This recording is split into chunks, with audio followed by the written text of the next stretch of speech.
12 महीने शिवरात्रि आती है, प्रदोष को ही शिवरात्रि का भाव है।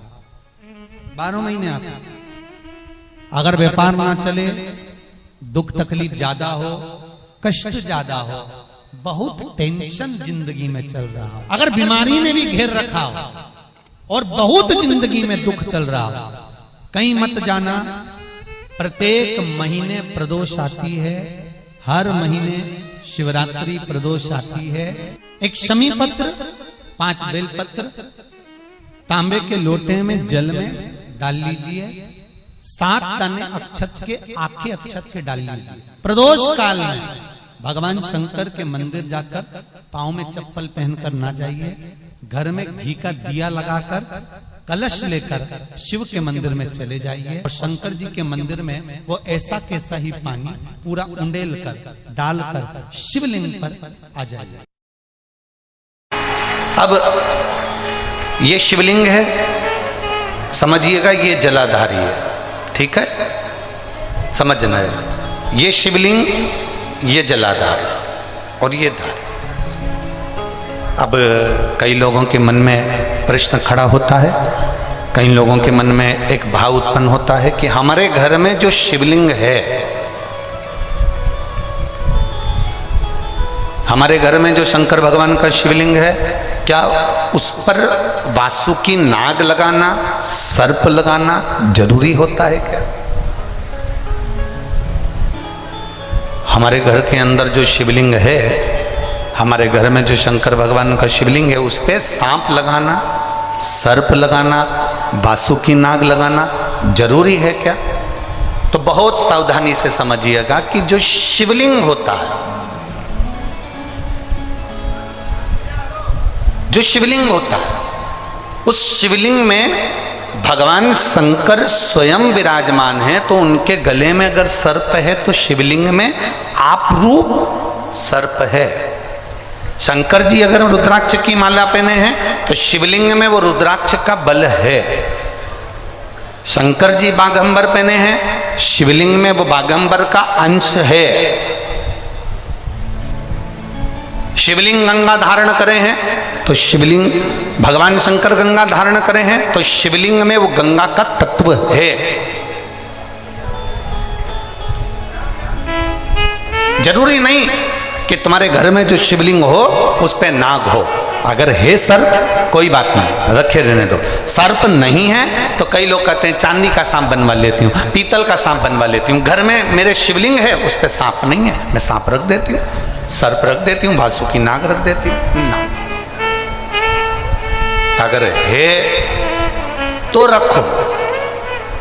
शिव महापुराण की कथा कहती है, जिसको रात्रि में सोते समय या सुबह या ऐसा लगता है कि मुझे स्वप्न में सर्प नजर आते हैं, सांप दिखते हैं, कोई मरा हुआ व्यक्ति नजर आता है, उसको लगता है कि कोई डरावनी सी वस्तु नजर आती है, कोई श्वेत वस्त्र नजर आते हैं या कोई सर्प नजर आता है, तो हमारा शास्त्र कहता है शिवलिंग, जैसे ये शिवलिंग है पूरा जलाधारी पर रखा हुआ है, और जो शिवलिंग है, इस शिवलिंग के 5 स्थान ऐसे नियुक्त कर लीजिए। कितने स्थान? 5। चंदन लीजिए, उस पे एक चावल का दाना, एक अक्षत, वो भी चंदन में गीला करा हुआ, पूरा चावल का दाना। 5 स्थान नियुक्त कर लो। एक स्थान ये कर लिया, हमने चंदन लगाया, उसमें चंदन का चावल का दाना लगाया। दूसरा स्थान हमने ये नियुक्त करा, हमने चंदन लगाया, उस पर चावल का दाना लगाया। तीसरा स्थान हमने ये नियुक्त करा, चंदन लगाया, चावल का दाना लगाया। चौथा स्थान हमने ये नियुक्त करा, चंदन लगाया, चावल का दाना लगाया। 5वां स्थान हमने ये नियुक्त करा, चंदन लगाया, चावल का दाना लगाया। बस एक बेलपत्र अशोक सुंदरी वाली जगह पर पहले चढ़ा देना है, फिर ये 5 स्थान पर चंदन की बिंदी और एक चावल का दाना लगा देना। इस बेलपत्र को उठाकर लाना है प्रदोष काल में। प्रदोष काल सूर्य जब जा रहा हो, चंद्र प्रवेश कर रहा हो, उसको प्रदोष काल कहा गया। उस प्रदोष काल में इस बेलपत्री को भगवान पतालेश्वर महादेव का नाम लेकर कथा लेना है। कभी जिंदगी में तुम्हें सर्प का स्वप्न आ ही नहीं सकता और सर्प का भय नहीं हो सकता। ये पतालेश्वर है।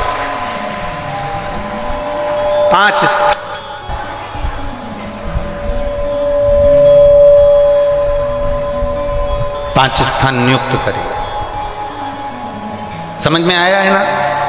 5 स्थान यदि हम नियुक्त करते हैं और 5 स्थान नियुक्त कर कर हम चंदन की बिंदी रखकर एक चंदन में भिड़ा हुआ चावल, चंदन में गीला किया हुआ चावल का एक दाना 5 स्थान पर यदि हम लगाकर एक बेलपत्र पहले समर्पित कर कर उसको लगाकर फिर हम उस बेलपत्र का प्रदोष काल के समय पर भगवान पतालेश्वर का स्मरण कर कर उसको पा लेते हैं तो हमें फिर स्वप्न में सर्प का भय नहीं रहता, हमें स्वप्न में सर्प दिखाई नहीं देता।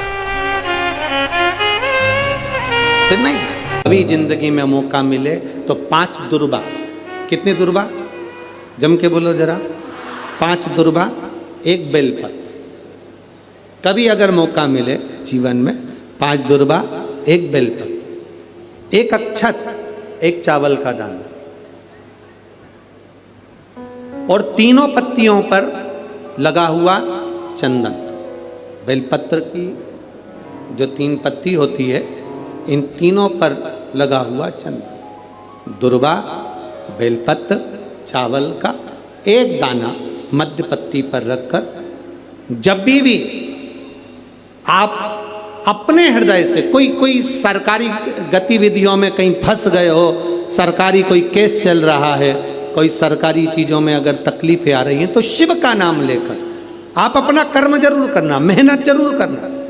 कर्म के साथ में शंकर पर विश्वास रखकर 1 अक्षत का दाना, 1 बेलपत्र, 5 दुर्बा हाथ में लेकर शिव का स्मरण कर कर श्री शिवाय नमस्तुभ्यम कहकर, अगर श्री शिवाय नमस्तुभ्यम भी नहीं कह सकते, पंचाक्षर मंत्र नमः शिवाय, षडाक्षर मंत्र ओम नमः शिवाय या फिर श्री शिवाय नमस्तुभ्यम बोलकर शिव को जो स्थान आपको बताया है, स्थान देखा है ना, फिर ध्यान देंगे।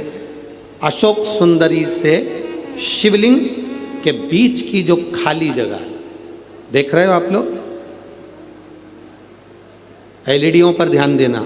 एलईडी और अपने अपने मोबाइल पर अगर आप कथा सुन रहे हो या यहाँ पंडाल में कथा सुन रहे हो या आस्था चैनल पर सुन रहे हो, तो वहाँ शिवलिंग, अशोक सुंदरी का स्थान, बीच में जो खाली जगह है, इस खाली जगह पर बेलपत्री और दुर्बा का जो पीछे का भाग है, वो पीछे का भाग अशोक सुंदर की ओर होना चाहिए।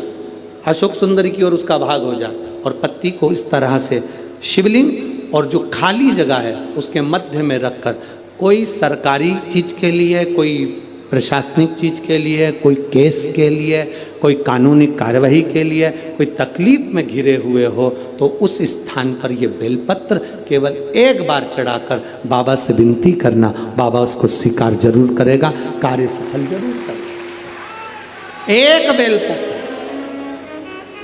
शिव भक्ति के लिए, 1 बेलपत्र की मूल, 1